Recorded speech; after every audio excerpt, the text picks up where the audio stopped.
Good morning, everyone. My name is Angie Grise. I am with the Resource Conservation District of Santa Cruz County.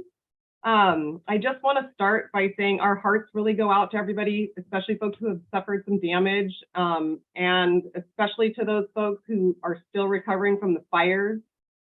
I was here in '82, and I just remember kind of the long haul after that. So I just want to let everyone know we're really thinking about you, and be safe out there. There's a lot of dangerous conditions still existing. And hopefully some of our information today will talk about safety and other things like that and how we can help folks. Okay, as Angie said, I'm Rich Cassell. I'm a certified professional erosion and sediment control specialist and have been for over 40 years. I'm retired from the USDA Natural Resources Conservation Service as of 6 years ago after a 43-year career. NRCS is a non-regulatory federal agency under the U.S. Department of Agriculture, and we've actually been around since 1935. We have an office. We're co-located with the Resource Conservation District in Capitola. So we're local here with a staff of experts, engineers, and soil conservationists. Upon my retirement from NRCS, I was immediately hired back as a contractor to assist NRCS and RCDs throughout California with wildfire and storm disaster recovery.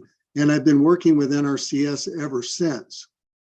So over the course of my nearly 50 years of work in this field, I have made thousands of property assessments following natural disaster events, including storms, earthquakes, and wildfire. In 1982 alone, I made over 700 site visits, assessing and making recommendations on storm damage. On a personal level, I've been a landowner in Santa Cruz County since the 1970s and have experienced firsthand the horror and damages from severe storm events when a mudslide plowed into my house in 1982. I now live on a rural property in the Aptos Hills, accessed by a privately maintained road. I serve both as a road manager and president of a homeowners association where I practice land and runoff management on a daily basis. I'm happy to speak to you this morning on the topic of storm damage repair, recovery, and preparedness. I have a lot to cover, so we'll not be able to go into a lot of detail with practices, unfortunately, that I discuss, but I do encourage you to consider a site visit from me or someone else in the NRCS RCD office, where we can provide more detailed and, more importantly, site-specific recommendations. First and foremost, before I start, my concern really first today is for your safety when dealing with erosion, runoff, and slope issues on your property. It's a very dangerous situation, as well as floodwaters, which sometimes can be very deceiving. And second, to help you prevent, minimize, and or correct damage to your properties from the storms. So with that, I'll start my PowerPoint presentation entitled Assessing and Managing Storm Impacts to Your Property. Let's see here. Here we go. So a presentation overview. This is what I'm going to try and cover in the next half hour. So bear with me. Storm-related damages and what to expect. Hillside erosion issues, mudslide, debris flows, and slope failures. Emergency practices. Private road damages and drainage. Creek issues, home drainage, and then winter next storm preparedness tips. So some things to expect with intense or excessive rainfall, especially following ground saturation, which we have now, obviously. Otherwise, we didn't have so much runoff and flooding. But trees falling, so trees are a hazard, mudslides and debris flows, and other types of slope instability issues. Soil erosion, sedimentation in creeks, drainage ways, drainage pipes, drainage ditches, culverts, stream bank erosion, debris and log jams, gotta keep going backwards. Road and bridge failures, widespread flooding, localized flooding, including drainage issues along roads and around homes and other structures, and coastal bluff and coastal issues and retreat, and not even to mention things such as sinkholes and other problems that pop up after these kinds of storm and soil saturation issues. So first and foremost, an example of hillside erosion, when we're looking at rill and gully erosion, we're not necessarily looking at mass movement or mass wasting or landslides, but we're just looking at surface erosion from unprotected soil. Maybe it was unprotected going into the winter. Nonetheless, where we have bare soil and we have rainfall like we've received here in the last couple of weeks, we're starting to see evidence of major soil loss. When you start seeing just small rills appear on the landscape, you're losing way more soil than you think. So it's important to protect these areas from further erosion. So what are some of these practices? Well, the one thing we do want to do is we kind of want to limit disturbance as much as possible. We don't want to interrupt the slope by trying to terrace the slope or do too much drainage movement at least during the winter. Remember, when you move water around the landscape, in a way, you're trying to control nature. And when you control nature, that generally doesn't end well. So maintaining and improving whatever existing vegetation that are on these slopes, even if it's non-native vegetation, even if it's taproot vegetation, any vegetation is better than no vegetation right now. We can deal with better vegetation cover, in the spring, but for right now, we want to maintain whatever we do have. Unfortunately, we're pretty late in the season to get much success from any kind of a planting in mid-January. At best, possibly by seed is a cold season plant. It germinates pretty quickly, but it's probably not going to help us out for at least a month by the time that germinates.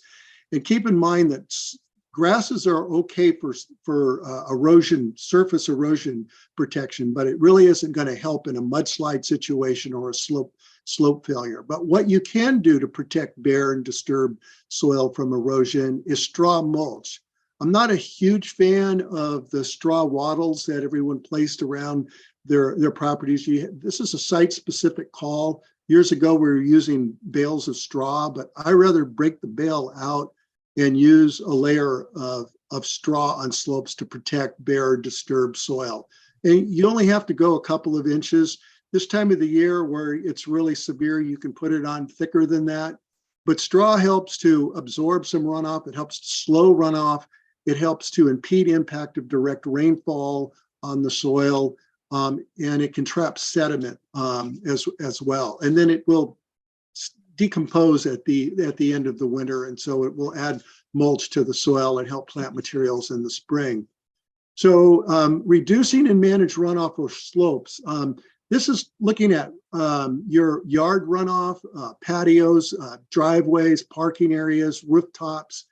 You kind of don't want any concentrated flow where all of your water goes to one place and then it goes over a slope. This is where managing runoff can be a very site-specific call, because the last thing you want to do is move water to your neighbor's property and cause damage to your neighbor or cause another problem or make the problem worse. Moving water with ditches and drains and what have you can be a little on the dicey side, but it is something we have to address when we're trying to keep slopes as dry as possible. So monitoring rainfall and soil saturation conditions, obviously right now where we have soil saturation, so monitoring future rainfall is important because all new rainfall is going to run off. The soil is completely saturated. When we see water on the surface, that means the soil can't take any more runoff. So we want to monitor and maintain drainage facilities. And we want to do that constantly, even during the storms where it's safe, before and after, rooftop drains, culverts, yard drains. We need to keep these things clean and running free of debris. Unfortunately, so many of our drainage facilities are undersized on most properties, including rain gutters, because you really do have to design these to consider sediment and debris in flowing water. So slow it, sink it, spread it, store it. The RCD has an excellent publication on drainage around your home. It's free. There's also an electronic version of it. So it gives you a lot of great ideas on how you can manage drainage around your home. We'll talk a little bit more about that in a minute. So talking now about mudslides, debris flows, other types of slope failures. What do you do? What do you don't do? Depending on your situation, it is a very site-specific call. My first go-to is to get professional advice, especially if you think plastic sheeting is the answer, which in most cases is not.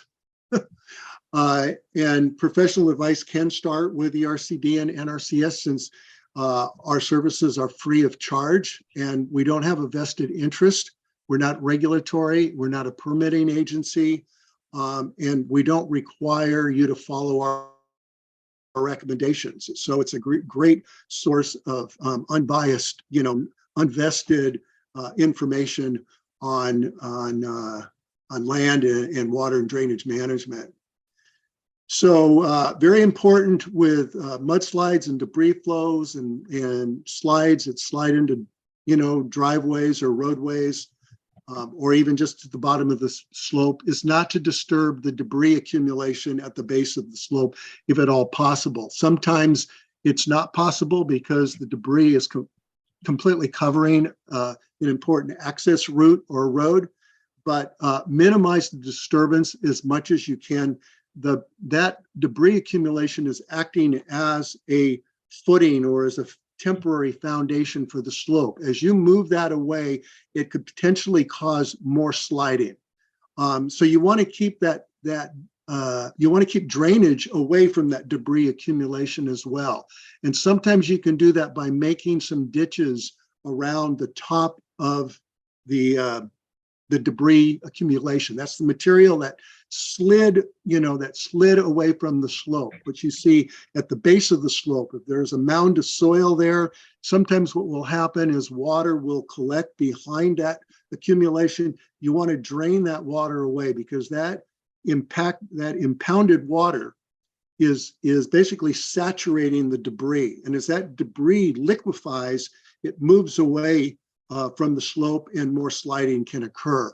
So keeping the slide debris as dry as possible is very important. And then controlling surface drainage at the top of the slide, so water doesn't go over the top of the slide. The top of the slide where things slid away from is called the scarp. So the slide scarp. So we want to make sure that water is not going over the top of the scarp. As important is the subsurface drainage, because once you have a slide, the water that's trapped in the soil basically has a way of daylighting. So a lot of the water that's going to be problematic for sliding in the future is going to be coming from the subsurface drainage. And sometimes that drainage is fairly close to the surface, maybe within 2 feet or so.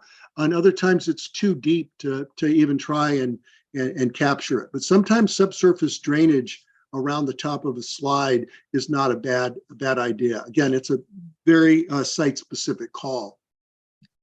So removing trees, that can be very controversial, because trees can also be helping the slide in the surrounding area. But we do want to remove trees if they've been compromised by the slope failure, and if they're endangering homes, life, or important access. They also, as they start to slide, they may be, and part of the slide, they can be create added weight or load onto an unstable slope. Otherwise, we still want to keep the root systems intact, and we want to, again, minimize disturbance.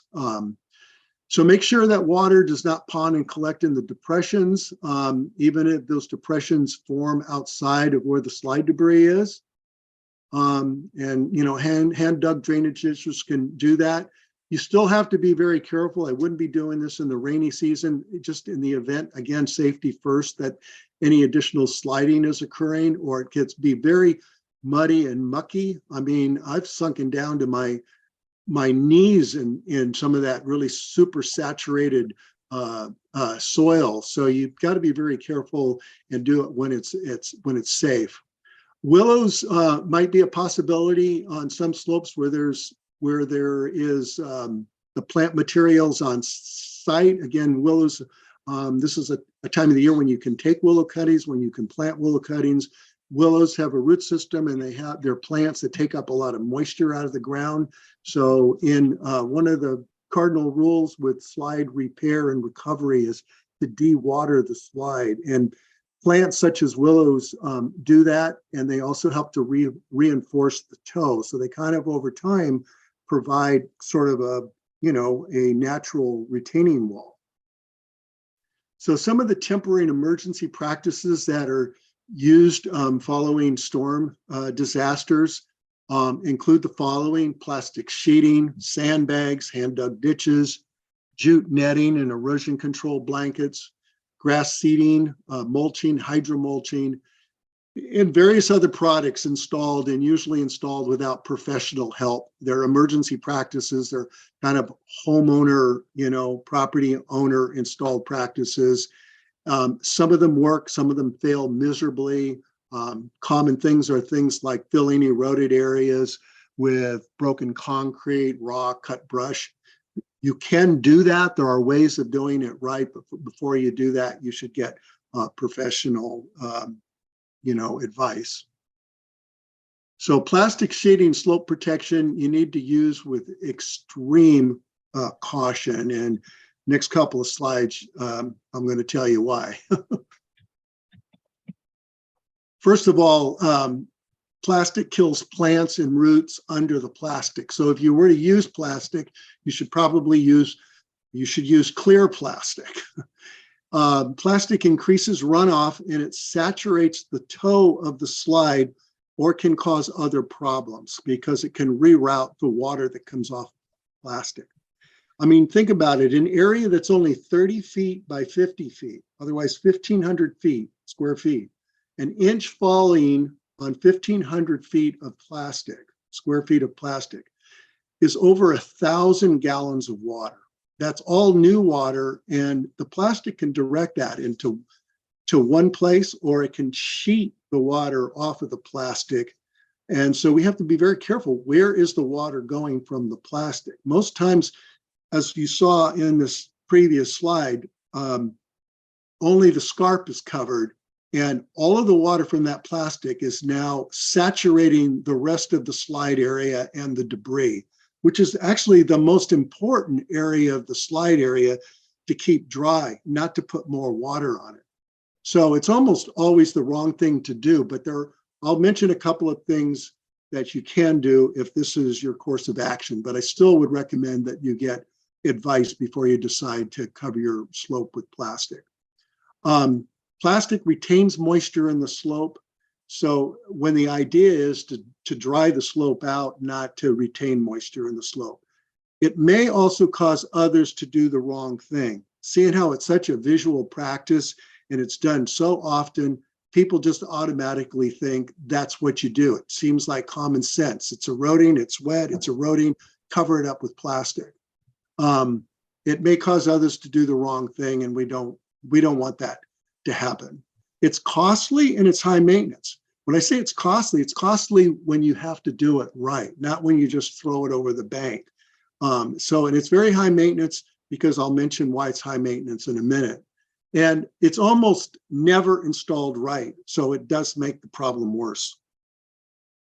So if you were to use plastic sheeting, and if it was recommended by a certified expert, cover dry soil if possible. Otherwise, have the ability to remove the plastic during dry periods. Like after the rains on Monday night, we're supposed to have a week of dry weather. Well, if you have plastic on your slope, remove it so the ground can dry out in the interim between storm events. Try to only cover bare uniform slopes. I know that's not always possible, but you shouldn't be covering up plant material and having it going over hill and dale. You can end up creating artificial diversions in the plastic because the water will find low spots on the plastic and then all the water will rush off in one point. You need to ensure a watertight seal, particularly at the top of the slope so the water doesn't get underneath it from the top of the slope, and you need to securely fasten it to the slope. Now, if part of the issue is subsurface water, it's going to be hard to get a watertight seal because it's not the water that's flowing over the surface of the slide scarp. It's the water that's already in the soil and it's outletting underneath the plastic. So another reason why plastic may not be the right course of action. You want to use 6 mil plastic and nothing less than 4 mil. And 4 mil is going to come with a higher level of maintenance. There's more chance for holes to be created in it and not last through the winter, particularly with removing it during dry periods. We already talked about controlling the surface and subsurface water, and we want to make sure that plastic runoff is safely discharged. So oftentimes you need to take the plastic all the way to the bottom of the slope and then still have to deal with drainage control at the bottom of the slope. How is that water? What is it being released on? And is that water going to cause other problems? So get expert design and installation help. The RCD has a publication that I wrote on the proper use and misuse of plastic sheeting, but keep in mind, it's not the right thing to do in most situations. So just a note of caution with any temporary emergency practice, not just plastic, but emergency practices can cause other problems. They usually have a high failure rate. They can often make the problem worse. It often is a waste of time and money.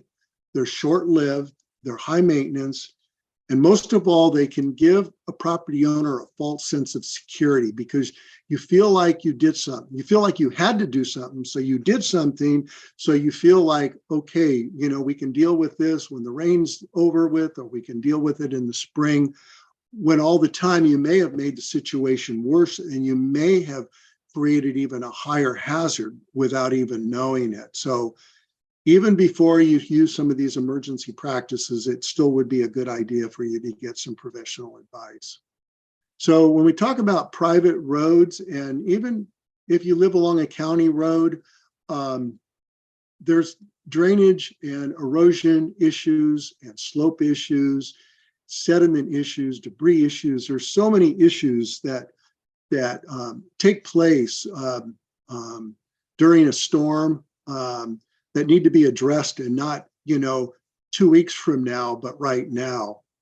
The picture on the right is actually my shovel and my sediment this is actually a county road ditch that is at the intersection of our private road, where a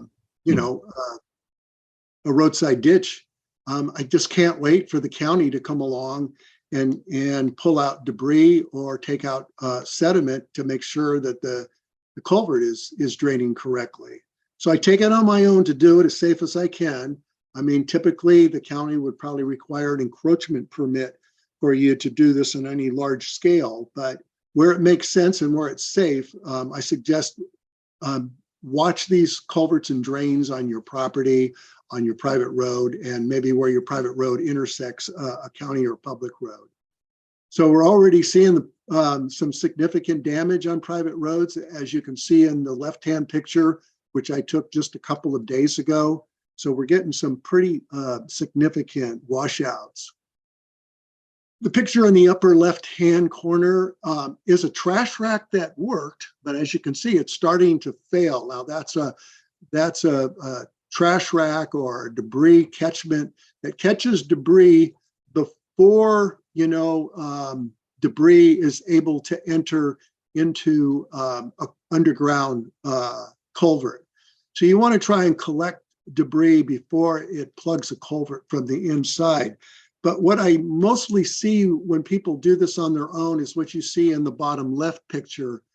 They put flat drainage grates over a culvert inlet with spaces too small. Little tiny oak leaves are plugging a drain inlet with a culvert that's 12 inches. So those spaces between those fingers on that drainage grate can be as wide as 6 inches wide if you have a 12-inch culvert. 50% the diameter of the culvert is the sizing for the grate. I wouldn't go anything less than 25%. So somewhere between 25 and 50%. But most of the grates that I see, they're all so small that they're actually hindering the water and the debris from getting into the culvert. In the middle of a storm event, it plugs, and it might be in the middle of the night. So you want to make sure these things are operating. In some cases, in the upper right-hand corner, you've got water freely running through a culvert because there's no large material in this drainage area that would plug that culvert. So there are cases where you don't even need the trash rack. You want all the smaller debris will flow through a 12-inch culvert in this case. The lower right hand is an invention of mine. This is on my road where I took sections of sod and created small diversions to kick the water back where it's supposed to go. I noticed in the rainfall, the water was, because we had the road repaved a few years ago, it repaved with a gentle outslope on one side that was carrying all the water straight down a really steep slope, and very concerned with that slope sliding. So as an emergency practice, and I've been very watchful of it, I put this in, but I'm thinking about making it more permanent as soon as we have some dry weather, either with asphalt or maybe temporarily sandbags to make sure that the water goes to where it's intended to go. So private road damages and drainage, whenever you can, work with a road association or a homeowners association that exists. If you have a private road, consider organizing a road association. Always make sure there's someone on your private road that's been identified as a road manager or responsible party. But at the end of the day, everyone living on that private road is responsible for the maintenance. So in our case, I have shovels installed along the road. So you're driving along, any person that is on our road can stop very quickly, grab the shovel, and do whatever is necessary. So monitoring throughout the winter, before, during, and after, and fix the problems when they're small, when they're manageable. Don't wait for them to get big, enormous, and expensive. You want to reduce runoff before it reaches the road. We have a tendency to put all of our runoff on our roads, and then the roads have to accommodate it. Well, roads and water over time do not mix. The road should not be a river or a stream. So if you can direct your roof runoff, your driveway runoff, and spread it out over the landscape someplace else other than the road, that not only helps you, it helps the road and it helps everyone else living on your road. So again, the RCD's publication on drainage around your home is a great publication. They also have one they have a road guide for private roads and unpaved roads in the Santa Cruz Mountains. That's excellent. It gives you a lot of great ideas on trash racks, on culvert locations, on critical dips, on you name it, it's all there. So in some cases, repairs are going to be necessary, or maybe the need to install and properly locate new drainage devices, which should be designed by a professional. Unfortunately, most of the drainage on roads is undersized. In the fire area, unfortunately, a lot of these areas were undersized even before the fire. After the fire, they're definitely undersized. So they need to be sized not only for the amount of water, but for the amount of expected debris or sediment that might be carried in the water, and the amount of maintenance you intend for those devices. So inlet debris and trash catchments are almost always required in one form or another, and outlet velocity dissipation. So if you got water coming out of a pipe, you have the potential for concentrated water causing severe erosion and gullying. Critical dips are basically a backup defense. If the culvert fails, the water gets out of its banks, or say ditch or roadside ditch, and it should be carried over across the road back to its intended water course instead of going down the road or causing other problems. So looking at creeks, streams, bank erosion from creeks, and debris jams. This is two examples. The one on the right is a tree that has fallen into a creek drainage, a smaller creek drainage, but a creek drainage nonetheless, totally impacting that creek drainage. I mean, in the water across the channel, where it can collect other debris and form a larger debris jam or log jam, if you will, a dam of water, which can be extremely dangerous. On the left-hand side, high water is causing stream bank erosion and removing, slope stabilizing vegetation, which can cause more stream bank erosion, more sedimentation, more reduced capacity for stream channels, and more private property loss and endangerment to homes, roads, and important infrastructure. So what do we do? Well, one thing we don't want folks to do is dump anything over the stream banks, especially during the storms, in an attempt to try and stop erosion. It's a very common practice. There are ways of using vegetation, dead vegetation, brush and logs in a bioengineering fashion, but that's something we should probably save for spring or summer in preparation for next year. If you want to use materials like that, there are ways of doing that. You need to work with streamside neighbors, because oftentimes spot treatment can cause new problems if you're only dealing with streams.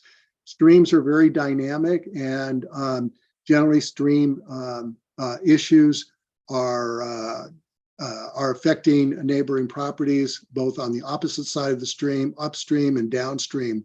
To have a complete solution of stream bank issues, you need to involve neighboring property owners, and you also have to involve stream and erosion experts.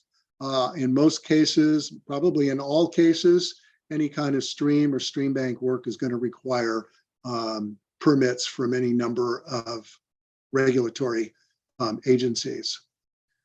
So what we can do is we can maintain bank vegetation, maintain a buffer over the top of the bank. We can try and reduce concentrated flow and surface runoff over exposed stream bank eroded banks as much as possible. We can also prevent it, future stream bank erosion from doing the same. And then we need to be very watchful for debris jams and fallen trees and erosion. Another tip is sometimes a debris jam is helping you, not hurting you. So not all debris jams and even log jams are a bad thing. It just depends on where they form and how they form and in what stream. And so stream expert and erosion control experts can determine what to do about a debris jam. Typically, we don't recommend them during a high water event. If that's done, it can only be done from the bank, and probably from equipment that can reach out and remove certain parts of a debris jam, but it's like pickup sticks or a house of cards. It's a very dangerous situation that can cause horrendous stream bank erosion and flooding downstream when you start moving things around in a live stream. So few points about home drainage, and we're getting kind of close to the end of my talk here. But home drainage, again, it's all about monitoring and maintaining with every single storm, checking roof, yard, driveway drainage systems. Be prepared with sandbags. Sandbags are kind of interesting because, again, sandbags can create new problems if you're not careful with them. Sandbags only get filled about halfway, maybe 2/3 at most, and then folded over. Generally, you can't stack more than two high. After that, you're looking at pyramiding them. So you can have to use a lot of sandbags if you're trying to, I don't know, build Fort Knox, but you really don't want to. It's a low tech practice for, small things to move and protect drainage systems and to direct water where it needs to go. But you don't want to be in pounding water. You don't want to be diverting large flows of water. You really need to be knowing what you're doing if you're going to be doing that with sandbags. But they're good on the low tech if they're placed correctly. But have them prepared to keep the water out of the garage and out of your homes if you're in a low-lying area. But recognize that it's at the first level, and during larger flooding events, they'll do very little to help with larger flood events. Releasing collected runoff in a safe fashion. So if you have drainage systems, there's a point of those drainage systems where water is going to release, just like in a road culvert situation. So you want to spread that water out and return water to its natural sheet flow as soon as you can on the water in over the landscape. Adding Ys, it's like if you have a plastic pipe from a down drain from a roof gutter roof runoff system. If you add a Y to it, now you're and then you put pipes onto that Y, you're distributing the water to two places instead of one. If you put Ys on those two, now you spread the water out to four places instead of two places instead of one. So that might be one way of breaking the flow out over four different places instead of one. We put all our eggs in one basket, we're going to end up with a gully and erosion problem, or we're going to saturate its slope and cause stream bank erosion or a mudslide. Energy dissipators are nothing more than putting some rock or something that can take the force of concentrated flow water that's coming out of a pipe or a drain. In some cases, you might even consider removing gutters from your roof. I believe that we're controlling way too much water around our homes and properties. And I know there's county regulations regarding it, but there are places where what we want to do is we want to respect natural lay of the land and return and respect water on how it drains over the landscape. If it's draining away from our homes, the vegetation can pick it up. If we have soils where we have good infiltration rates, then why take water away from places like that and put it someplace else where it's going to cause a problem? So there are situations where roof gutters are not doing us any help at all. In fact, they're contributing to both drainage problems around the home and causing erosion issues, maybe elsewhere on our property or maybe even for our neighbors. Which leads me to my next point, and that is looking beyond the fence lines, looking beyond your property lines for runoff sources.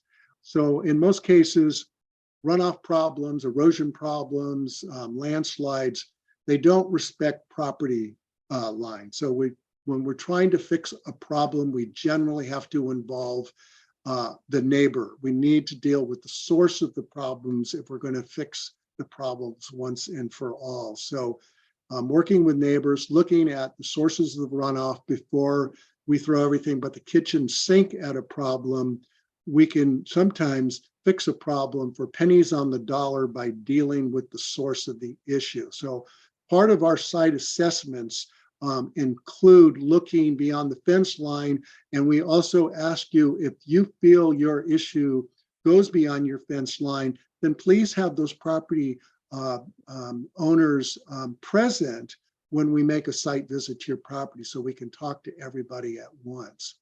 Consider upgrading, oversizing, and safeguarding your drainage system when the weather permits, or if these modifications have to be done and are more permanent for the long-lasting situation, to be thinking this spring and summer so that we have a better situation going into next winter. So some take-home tips, winter and next storm preparedness. This is sort of just a refresher. Some of the stuff I've already mentioned, some I can elaborate on. I want to still give you a few minutes for a couple of questions, but always seek professional advice, design, both in the design and the installation.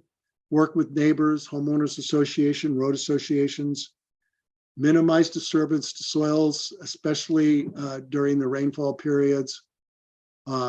Keep any damaged areas protected. We're talking about bare soil areas protected. And it might, this time of the year, your only measures might be, besides straw mulch, might be an erosion control blanket that includes a mulch in the blanket. Jute netting by itself does very little, and it's almost a waste of time and money, but you see jute netting quite a bit. We've already seen it following these storms. It's usually used to hold mulch in place, not by itself. And it's usually put on slopes that are uniform. You can't be draping it over plants and uneven landscape. So I wouldn't be spending my time and effort with putting jute netting on anything. Be proactive, not reactive. Treat the erosion issues when they're small, and better yet, be looking, be very observant and pay attention, and maybe you can prevent problems before they occur. Monitor and maintain, again, especially with the drainage problems. Have an emergency plan. Know when it's not safe to stay in your home. That's key, as I mentioned at the very beginning. Safety is our number one concern. Be very careful with the use of emergency practice. They often cause a false sense of security and they have a high failure rate. They can work, but you got to keep your eye on them and you got to be knowing what you're doing. Think big, oversize everything. Remember, when you control water, you control nature. So what we want to think about, we want practices that respect nature. We want to work with nature, not against nature. So when we do that, we're taking a more of a holistic approach. We're connecting all the dots so that we're not treating one problem only to cause another. Remember, at the end of the day, one size does not fit all. Don't do what your neighbor's doing. Unless the neighbor's following, expert advice, it still may not relate to your property. Each issue requires a specific site-specific action. And that's it. And we still have a few minutes. And I think we also have Kristen Kittleson on the line as well. This is my personal contact information, my email. I'm happy to correspond with folks by email if you have any questions. This is the California USDA NRCS website, but our local office number 475-1967, the RCD's website and phone number. And I think Angie spoke or will speak more about how to sign up for a property inspection. But thank you very much for your time, and hope to be visiting with some of you if there's a need on your property soon. Okay, Rich. I'm Kittleson. I'm the County of Santa Cruz Fishery Resource Planner, and we're actually in environmental health underneath the Health Services Agency in a water resources program. But we're working with Public Works, and so we coordinate, the Streamwood program is coordinated with Public Works, and we're trying to encourage people to send requests through Public Works Drainage, which is this phone number 831-277-3999. And the Streamwood program, it can be pretty scary, especially during these big storms. Here's a big tree that came down in Soquel Creek, and we're trying our best to respond to all of these requests. if you call in a request, please make sure you leave a name and a phone number, the address or the location. What is the type of wood? Is it, a tree down? Is it a log jam? And then help us with the urgency. It's something you'd like to get evaluated, or if there's sort of ongoing impacts to a bridge or culvert or a bank. We're going to be doing assessments with a bigger crew over the next few weeks. And what we do is we really look at what are the impacts in terms of erosion or localized flooding, but we're also looking at the benefits. And then as a follow-up, we're trying to provide assistance with modification and removal. So the Streamwood program and other names are large woody material, but it really includes all these fallen trees or logs or log jams that can be in the streams. And this was going to show you one more slide, which isn't going forward. But I just wanted to mention that, we're really looking at what are the impacts, but also what are the potential benefits. This large wood is really the building blocks for stream habitat. It helps stabilize channels. It helps build habitat for steelhead and coho salmon. Wood can cause bank erosion, but it can also prevent bank erosion. And we're also trying to encourage more wood throughout the watershed, because if we can catch wood in the upper watershed, then that's less wood that flows to downstream areas that are more prone to, like Soquel Village. So I'll just, thank you again, you can make requests public works drainage.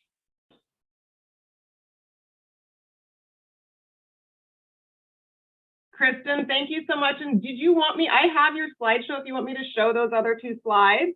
Would that be helpful? Yeah, if we have, that'd be great. I couldn't get it to go forward. If you want to shut yours down, I'll go ahead and show the other two slides that you have, because I think that they're important to see. Great. Let me go ahead and share my screen. Hopefully it's going to let me do it.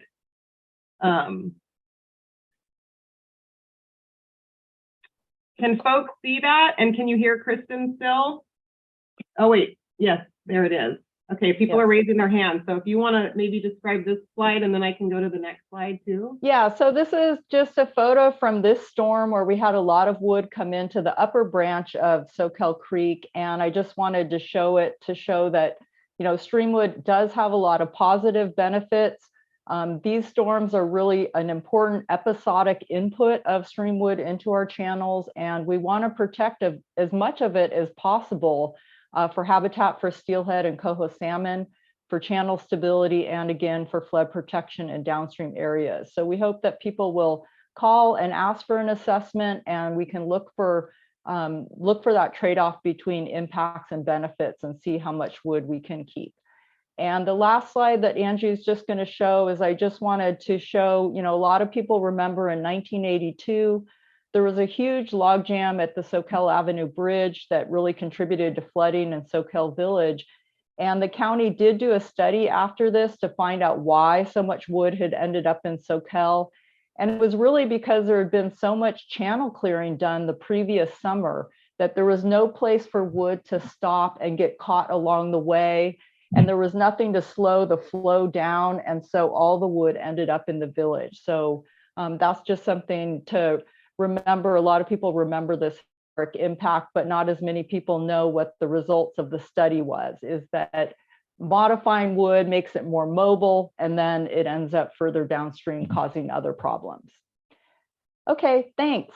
Kristen, thanks so much. And I also wanted to say, and I think you kind of mentioned this, but one of the things that happens when wood stays in the stream is it allows sediment to settle out and things, and stops that channel from cutting really deep. So we've seen a lot of places over maybe, where we go out, we visited a place 10 years ago and now we're there, and the channel itself has dropped 6 feet or more, because folks are afraid you're pulling the wood out of the stream, but there's nowhere for it to kind of let that settlement then stabilize the channel, and then it starts to undercut bridge abutments and things like that. So that's another important reason, aside while it's creating fish habitat. So it's a human benefit as well, when it's managed properly and it's not in direct conflict, immediate damage to your property. So this program is amazing where you can come out and maybe be reassured that it's not something that's going to necessarily impact your property and may even be, helping your property. But if it needs to be cut, the county is actually helping people cut the wood out. So there were some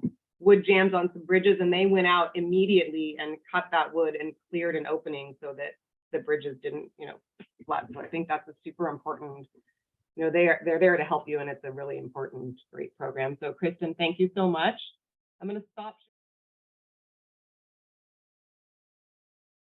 All right, good morning, everyone.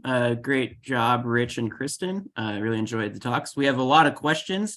I'll try to sift through and find ones that are more general. There's some of them that are quite specific to unique situations, but I'll try to get the questions with the most bang for your buck. So this one's probably for Kristen. Are there any permits or requirements to take out trees along Fall Creek or just creeks in general if the trees are leaning or worried? One tree already fell across the creek and hit a house. Do you cut it up and leave it back or remove totally? I don't know exactly how the county is dealing with tree removal during this emergency. Typically, you need a riparian exception to remove trees.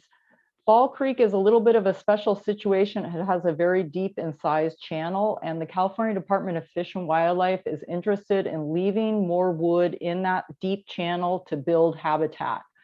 And so if you want to call in a request, we could come see it as part of the Streamwood program and help you out with connecting to planning for tree removal and figuring out what to do with the tree that's actually in the creek channel. And Kristen, can I follow up really quick? I also posted, we received information from the California Department of Fish and Wildlife on emergency permits. And I put a one-page document that they sent out regarding working in an emergency situation and how you would permit that. And so you can read that. Essentially, they're saying you can do the work, but you still would submit a permit within 14 days of doing that work. And they may come out and look for some mitigation if there was damage. But if you call them ahead of time, they are pretty receptive to come out and maybe help you remove that issue while managing, the other conservation features of that issue. That's one of the nice things about working with the county on the Streamwood program is that we have a permit with the California Department of Fish and Wildlife, and we have a whole technical review team that includes NOAA fisheries. So if you come in through the Streamwood program, it helps provide coverage for you because technically removing wood and other things like that does require a permit. Even in emergency situations, you're supposed to apply for permits afterwards. Thank you, Kristen. All right, great stuff, you guys. Moving on, can we add a thick layer of straw if we're on a creek hillside? It's probably for Rich. Yeah, you have to be careful when you put straw along any kind of a waterway, whether it's a stream bank or whether it's a roadside ditch for that matter, because it will mobilize if it comes in contact with moving water, and it can jam up drainage facilities downstream. So I'm not saying it can't be done, but you should probably just cover tops of banks or maybe, above the high water level. But if the water has already been up that high, I wouldn't be putting it over exposed banks at this point. Probably just top of bank or over, the flat area above the stream bank, but not in the channel itself. No. Okay. All right. So here's another one. When a vertical hill meets a road, what is the best way to maintain the culvert? What about when the hill begins to collapse and cover the culvert? Yeah, sometimes the inside road ditches will actually undermine a steep slope alongside a road, and then the hillside or the road cut will collapse into the drain, unfortunately, it is a maintenance issue throughout this county. In some cases, a retaining structure, I don't know what the site is, but every site is a little bit different and may call for a slightly different solution. Sometimes you can lay the slope back to a more stable angle and revegetate it. Like I said, in other cases, it might take a retaining wall. Some cases, you might put the ditch in a pipe and just not allow for the roadside ditch to erode the bank and cause it to collapse. So there's a number of different ways to approach it. Just depends on the situation. I hate answers like that because, you know, people are looking for a specific answer for their situation, but there are solutions, some very expensive solutions, but some lower tech solutions that can work for you. And Rich, one thing I saw, if you have a road association or this is a shared road where you have a lot of small, what we call ditch relief culverts, where the culvert is draining water out of that inside ditch. We've seen places where people had just a 2x4 set next to there with shovels hanging out, and the landowners would each go, and anytime they were coming home, they would continually be clearing out sediment. So in a huge storm where you have a landslide, obviously that's a different story, but most of the storms we have, culverts clog on small storms too. So just keeping that as clean as you can and keeping the capacity within that ditch as well, so that it doesn't overflow onto your road. And well, sometimes small slope failures and small mudslides will fill in a roadside ditch, and so the water in the ditch now is liquefying the toe of the slope or the toe of the slide, causing more to wash away or for water to impound and maybe even seep underneath the road bed. So it's kind of a dangerous, you know, again, site specific call, but there are things that can be done, but, you know, again, safety first when you're working with situations like that. Excellent. Okay, a quick one. Opinion on paving private roads or sticking with gravel so water drains better? Well, obviously impervious surfaces produce more runoff than gravel and unpaved roads, but saying that, on many of our soils and gravel roads, we have a very compacted surface, so I'm not so sure that the drainage characteristics are all that much different than they would be if that was fully paved. But either way, you do have to incorporate drainage features. On unpaved roads, you have the ability to do drainage dips or rolling dips that can carry more water than a culvert, and they're a cheap, lower tech solution, but you can always see what's going on, and sometimes they can blend into the landscape a lot better than putting a lot of infrastructure in. If you have to regrade your road, if there's opportunities to outslope it as opposed to insloping, you can do away with a lot of culverting and a lot of, you know, expensive drainage measures. But the thought process, I guess, is more about where there's some infiltration capacity, maybe there'll be less runoff.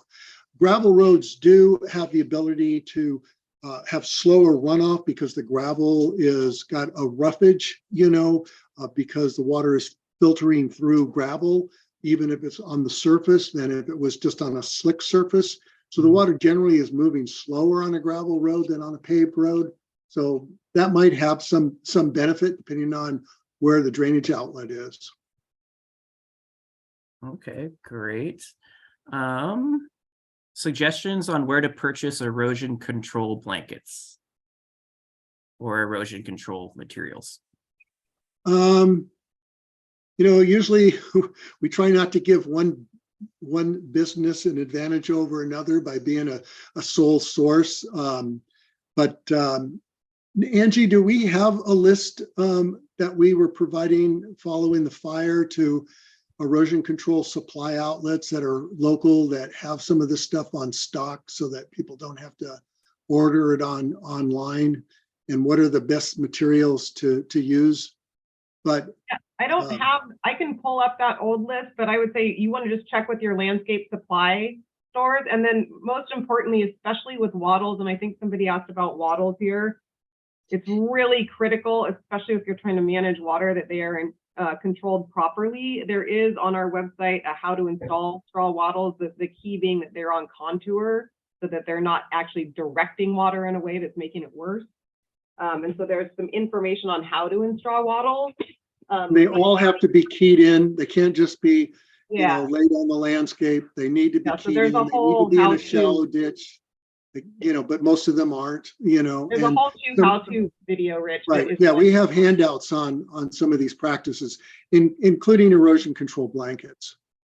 Yep. And so we'll be looking into, for folks that are in the burn scar, there's still maybe some funding to help.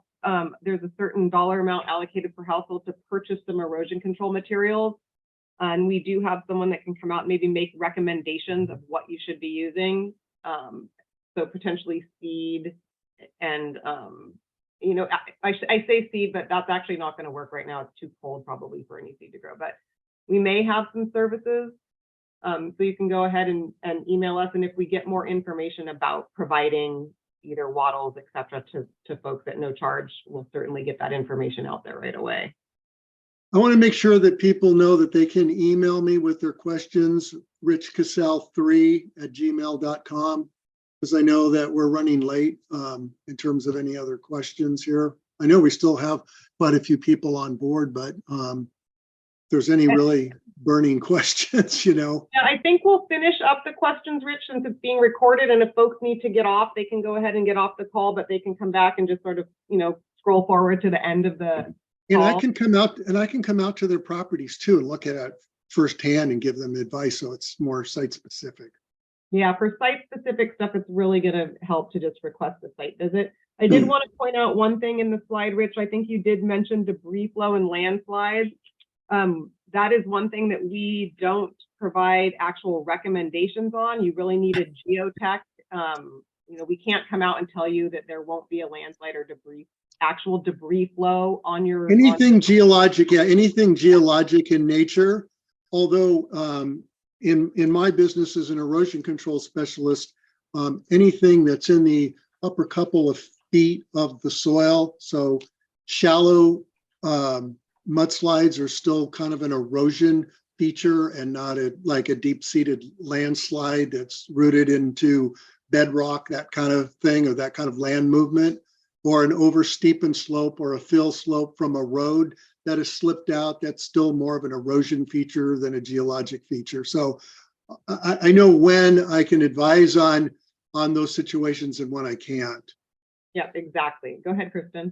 I just wanted to add, I just heard from the County of Santa Cruz geologist, and they are for now focusing on slides that are affecting roads or structures. And I included an email in the chat. If you have things that are really specific to slides that you need some assistance with, you can send a request to that email address. And it's just geologichazards@santacruzcounty.us. Kristen, can you resend that? I don't see it in the chat. Did I miss it? I might not have posted it correctly. Yeah, just make sure you choose in the to form to everyone that's on the chat. Do you see that? How there's a to and it might just say panelists? Yeah, I think that's what happened. Okay. So Yeah, I have to do it to everybody. Yep. Thank you. No, hosts and panelists, or everybody? Everybody. And that way the audience will see it. I don't have that choice. Hmm. Why don't maybe you guys could look at the chat and see if I can. Yeah. Let Send me it to forward me. this to Angie. Send it to me and I'll repost it. Thank you.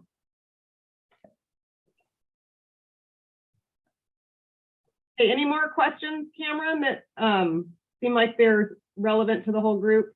Yeah, we have quite a few still. Here's one.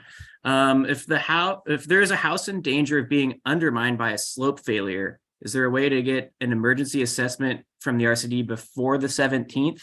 And I guess with just the theme of this question is, should it be an RCD or do we need determine if they need an actual emergency responders like fire department? So take it away. That might be something they could send to that email address if Angie or Lisa could help me get that out to everyone on the chat. Yeah, I just posted it, Kristen, out to everyone. Great. Yeah. So that's definitely an issue where the county could take a look and do an initial assessment. And then they can also contact us, and we are trying to sort through those. If it's an urgent need, absolutely contact the county first. you want to make sure your house is safe, especially if you're still staying there. You know, we always recommend maybe stay at a friend's until you can confirm that it's safe. If you're not sure who to contact, you can contact that main drainage number, and then they'll kind of disperse it to the right folks. Okay, great. Someone asked in the chat, actually, can you talk about the big Highway 9 slide and what we should be looking for? They live below it across the river. Yeah, I responded, I haven't seen the slide, but I know that Caltrans is very capable of dealing with stuff. It's pretty astonishing what they repair. I'm sure there'll be more information and updates after this storm once they are able to figure out what the repair will be. Okay, great. And Cameron, I think, Rich, could you answer if someone's worried about maybe something's starting to slip and they haven't noticed it? Are there signs of that? Like maybe you see trees that are normally upright that are starting to tilt. Right. Yeah, Things like that. certainly that's an indicator. If you start seeing vegetation movement, things that don't look the same as they did before. You obviously see very saturated soil, very mucky. You should be sinking into the soil. If you have gopher or burrowing animals, you know, in your area, you'll see water coming out of those holes, for example. You might see water seeping out of the bottom of the slope. I mean, actually coming out of the slope, almost like a stream of water coming out of the slope. Yeah, movement of any large vegetation like trees in a slide area, because of their weight and what have you, you might notice movement there. For really slow movement, I guess you could set up a plumb bob on a tree branch and have it marked on the ground and monitor where that moves to. If you think it's just your imagination, but you know, if it's in any place where it could cause harm to an important access or a home or threaten a life, you know, definitely would want you to go out and have an expert look at that as soon as possible if you suspect that there might be a slide potential. Okay. I just wanted to say I just checked Caltrans website and I don't see information about that online. It should eventually pop up on our District 5. We are Caltrans District 5. Okay. Someone's asking about putting out bags of cement instead of sandbags on the side of the road. Could that cause problems? They're probably talking about like sackcrete, which is possible. I mean, you know, depending again on how they're using it. I've already recommended sackcrete yesterday on a site visit, you know, where they're looking for something a little bit more solid, you know, that isn't going to wash away or get damaged, you know. And you would lay that down, you know, without adding water. You've got plenty of water from rainfall, and it will conform to whatever you put it on. But in some cases, you need to put some rebar through it. So it's a specific emergency practice. It's site specific, but yeah, it is a practice that can be used for diverting runoff. You know, it's a small low-tech feature on the landscape, but people tend to keep things for a longer period when they use concrete. You know, they don't want to just tear it out and put something else in, you know, next year. In fact, a lot of times if it works so well, they keep it in forever, and then it sort of you know, dies a slow death. And when it does, it causes damage at that point. So you have to be careful with things you just leave on the landscape. A lot of these temporary practices need to be removed after this winter, including things that are being done with sackcrete or sandbags or plastic or any other, you know, short-term product. Rich, I want to see if we can start to wrap it up, and I think there's a couple more questions, but one, some folks have asked that are outside of Santa Cruz County, and I know that your contract might allow you to do visits outside of Santa Cruz County, so I'm just asking them to contact you Yeah. directly. Is that okay? Yeah, that's okay. Excellent, thank you. And I put your email Yeah, pretty much, in. pretty much my contract allows me to work in the Bay Area and part of the North Coast and Monterey County. Beyond that, I just have to make sure I have a approval to go beyond that. Perfect. It was from people were asking in Santa Clara County. And then I also put, just in case folks wanted to look in the question and answer, if you're in San Mateo or Santa Clara County, I listed the other RCDs in those areas. That you could contact them directly and they might be able to put you in touch with resources in the areas that they cover. And so those are in the Q&A. And I will also print the Q&A answers and post them to the disaster website. But do we have any more questions? One, go ahead, Cameron. Yeah, here's one from Drew. Rich, you mentioned a 25 to 50% statistic is related to grate size with culverts.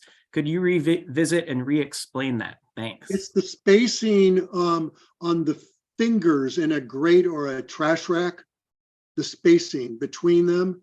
If you have a culvert that you're trying to protect from debris and you want to put some kind of you don't want to put anything over the front of a culvert. You know, you want to bring it a few feet ahead of the culvert. But whatever the size of the culvert is, if you have a 12-inch culvert, you're looking at a spacing for your fingers on your trash rack or debris grate of anywhere between 4 and 6 inches wide, not a half of an inch, not an inch. What you're trying to do is just prevent the larger stuff from plugging a pipe and allowing the smaller stuff to go through it. So even with a 4-inch drain, you can have spaces 1 to 2 inches wide, not a quarter of an inch, not a screen. And anytime you can put an atrium style grate over a flat drain, like if it's in a driveway or alongside a driveway, then the water always has the opportunity to get into that atrium style grate instead of something that's flat, like a bathtub drain. You have an atrium and water can move in through the sides or down through the top. And with culverts, you know, putting some, depending on if it's road, if it's a road culvert, some T-posts in the channel, and you only need 1 or 2 most of the time to just collect the larger debris before it gets to the culvert. And otherwise, leave the culvert completely open. You're just trying to prevent stuff from clogging the inside of the culvert. And it's an easier place to collect the debris anyway, upstream of the inlet. So try to keep anything from blocking the front of the culvert, including a trash screen or debris rack that has too small a spacing. And Rich, I just wanted to mention, I don't know if folks remember, Rich showed a photo of a flat grid that had some leaves starting to build up on it. We often recommend, if you have most folks up in the mountains have, you know, plenty of tools in their garage. If you have like a sawzall, you could cut every other one of those strips out with the product that you already have. So it's just a way to open that up a little bit. You know, make sure it's safe if people are walking over it, that you don't open it so much that someone's foot's going to fall in it. But every other one is going to give you a lot more capacity than you have with the tiny openings in the one that he showed. Okay. And we have time for one more. Is that all of our time? We're at 11:30 right now. Yeah, pushing it. Like I can answer, like I said, any through email, Mhm. or if people want to call me, that's fine as well. But I probably won't get back to them until Tuesday. Yeah, you can finish up, Cameron. I'm sorry, Lisa just said I was muted. Thank you, Lisa. Yeah, if you want to finish up since it's being recorded, I would say just go ahead. There's still quite a few people on. So go ahead and wrap up the questions, and I'm going to go through the ones that I can see and say answered live for the ones you've already answered. Okay, great. Is this service of having free site assessments going to be ongoing through the rest of the year, or is it just temporary service being provided during this emergency time frame? So I think that, yeah, Go ahead. RCD itself offers these services year round. So if you have anything related to natural resources, and what I mean by that is drainage or erosion issues, you know, folks that have livestock, we have a whole half of our organization works with agriculture. So we do offer visits year round. Rich, right now we have the capacity to do a lot of them in a short period of time with Rich's assistance. So Rich is But I was hired 6 years ago and my contract's not running out anytime soon. As long as there's a need and it's related to storm or fire or other disaster assistance, I'm available. For everyday kind of things, I'm not available, but the NRCS office staff just depends on the situation. Yep. And so are our RCD staff. We have hired consultants and or our own staff depending upon the need. And if you are on our website, you can kind of browse through our different programs and request assistance for a specific program. It could be forestry, roads, stormwater, agriculture, whatever it is. And we do offer those visits year round. Okay. Someone was asking they're having problems with their PUD, the public utility district, and the board isn't helpful. They had water come in, it dried, and then the water meter showed no water. They could smell it for 6 days, and their neighbor had a common issue as well with water intrusion. Any advice for this individual?